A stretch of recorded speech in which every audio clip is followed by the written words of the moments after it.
ဒီနေ့ The Skinny Shop ကနေခုနှစ်သိန်းခွဲမှာထားတဲ့ skin care ရလာပါပြီဒီ Mariam eye cream ကဈေးသက်သာပြီးသုံးလို့အဆင်ပြေရယ်ဘူးကြီးကဆိုင်တော်တော်များများမှမရှိဘူးဒီဆိုင်မှာလည်းမရှိဘူးလမ်းလေးကဆိုင်တစ်ဆိုင်လားပဲမြင်မှုသေးရယ် cream link ကဒီကျကတော့အမြဲဆောင်ထားရတယ်အခုဆို3နေရာ3ခုလောက်ရှိပြီသူကဝက်ချန်နေစီဘူးတွေသက်သာရယ်စီဘူးအတွက်တော့ပိုတည်တာရယ်ဝက်ချန်အတွက်ဆိုရင်တော့နည်းနည်းကြာရယ်သူစီကထွက်တဲ့မျက်နှာသစ်စီလည်းတော်တော်ကောင်းတယ်အစအားကျဲမှာပါရဲ့မကွန်နဲ့တဲမတဲတည်ချင်တာကျွန်တော်ကမျက်နှာသစ်စီဆိုမတက်ရရှာတော့ဝယ်သုံးကြည့်ရင်လည်းနှမျိုးလုံးသုံးပြသွားတာ deodorant ကတော့မသုံးဘူးသေးရဆမ်းမကြီးอ่ะဒီကောင်က stick ဆိုတော့ဂျဲလို့မဟုတ်ပဲ6ကြီးဆိုတော့လင်းရနည်းနည်းတော့ခက်တယ်ဒါလေးနည်းနည်းနာတယ်အရင်ကသုံးတဲ့ကြီးလက်ကိုတော့အနံရောသုံးရတဲ့ပုံစံကိုပိုကြိုက်တယ် healing ကတော့တိတ်လည်းမလုပ်ဖြစ်ဘူးဆိုတော့ဈေးသက်သာတဲ့ care နဲ့ပဲဝယ်လိုက်ပါတယ်အရင်က ordinary ဝယ်သုံးကြီးကတော့အဆင်ပြေတယ်ဒီကောင်ကိုတော့ ordinary လားတော့မကြိုက်ပေမဲ့မစိုးဘူးတော့မြင်တယ် question ထွက်တဲ့လူဆိုတော့ coming jelly ကအဓိကဝယ်ရမလို့ purito ကအုတ်ကျယ်လေးစမ်းသုံးကြီးပေါ်မှာထားပါသူကဂျဲဆိုပေမဲ့အစိုးရကောင်းကောင်းပေးတယ်အနံ့ကိုတော့တိတ်မကြိုက်ဘူး bamboo cream ကိုတော့ပိုကြိုက်တယ်သူကတော့ကြိုက်လို့ထပ်မှာထားတာပါဒါပေမဲ့အစိုးရတိတ်မရအောင်လို့ခံစားရတယ်အရင်တော့က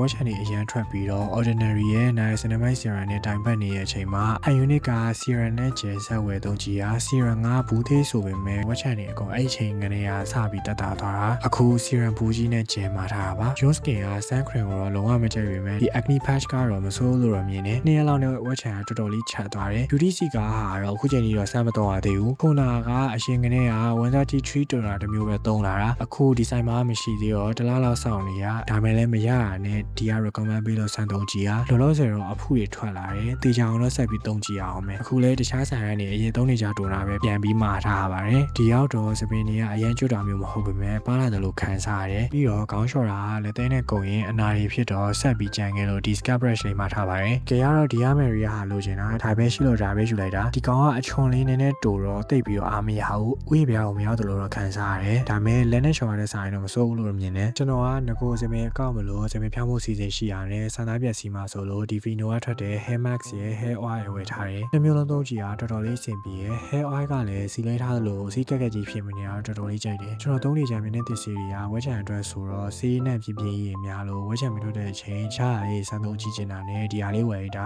အနံ့လေးလည်းမို့ရယ်အမြုပ်ထွက်ရလည်းကောင်းတယ်ဒီချာမသုံးရသေးတော့တဲ့မတဲ့တော့မသိသေးဘူးဒီ Cosrx ကမြင်တဲ့သစ်စီလည်းလူသုံးများတယ်ကျွန်တော်တို့တော့ပထမဆုံးစသုံးတာပါကျွန်တော်သုံးနေကြတာသူ့စီယာထွက်တဲ့ဒီစန်ထလာနဲ့ဆလေးဆလေးနဲ့မျိုးပါတဲ့ခန်းစားပါအခုကတိတ်မကွာလို့တော့ခံစားရတယ်ဒါပေမဲ့အရင်ကတည်းကသုံးနေကြဟာကိုပို့ကြိုက်တယ်သူကအသားတော့နည်းနည်း6ပေမဲ့တော်တော်လေးကောင်းတယ်ငလေးပါငလေးလောက်တော့ဆိုရင်ဘာမှမသုံးမဲနဲ့ဒီမျက်နှာသစ်စေပဲသုံးတာတောင်မှဝက်ချန်တော်တော်လေးထိန်းထားနိုင်တယ်လွန်ခဲ့တဲ့9နှစ်6နှစ်ဘာစကင်ကဲမှမသုံးရင်ကနေကဒီ Nivea က Deep Acne အနီအောင်ကိုသုံးကြည့်ရဝက်ချန်နေမထွက်တော့သတိထားမိရဲ့ဒါပေမဲ့သူကစတိုးဆိုင်နေမှာလည်းအမြဲမရှိတော့တိတ်တော့မသုံးပြခဲ့ဘူးဒီရောက်တော့လွယ်လွယ်ကူကူဝယ်လို့ရမှာပဲပြန်သုံးပြနေရယောက်ျားလေးတွေအတွက်ဆိုရင်ဒီဟာရှိရင်ကိုတော်တော်အဆင်ပြေဝက်ချန်ပြီးရင်ကျွန်တော်တို့နောက်ထပ်ပြဿနာကတော့အမဲဆက်ပါ Dark Spot Serum နဲ့အများကြီးသုံးဖို့ရဒီဟာတွေပေါ့ဒီဟာတွေဆိုကျွန်တော်သုံးချီတာတပူလုံးကော်နာတော့ဘာမှမထူးကြဘူးဝယ်ပြီးလို့နောက်တော့အရဆုံးကဒီ Equaberry ကဟာပဲအဲ့ချိန်တုန်းကဝယ်ဖို့တမျှတွေမှာဈေးအများဆုံး Serum ပဲဒါပေမဲ့ဘာမှမတိတာဘူးဒီ Skin 1004က Brightening Serum ဟောပဲဘူးသေးဆိုရင်မတိတာမှာဆိုလို့ဘူးကြီးဝယ်သုံးတာတော့ဘာမှမထူးကြလာဘူးအဲ့နောက်ပိုင်းတော့နာမည်ကြီးနေတဲ့ဟာတွေဆိုတမင်ရှောင်ပြီးတခြားပဲဝယ်ဖြစ်တယ်ဒီ Annual ကလေအနီရောင်မဟုတ်ပဲဆင်းရောင်ဖြစ်နေတာ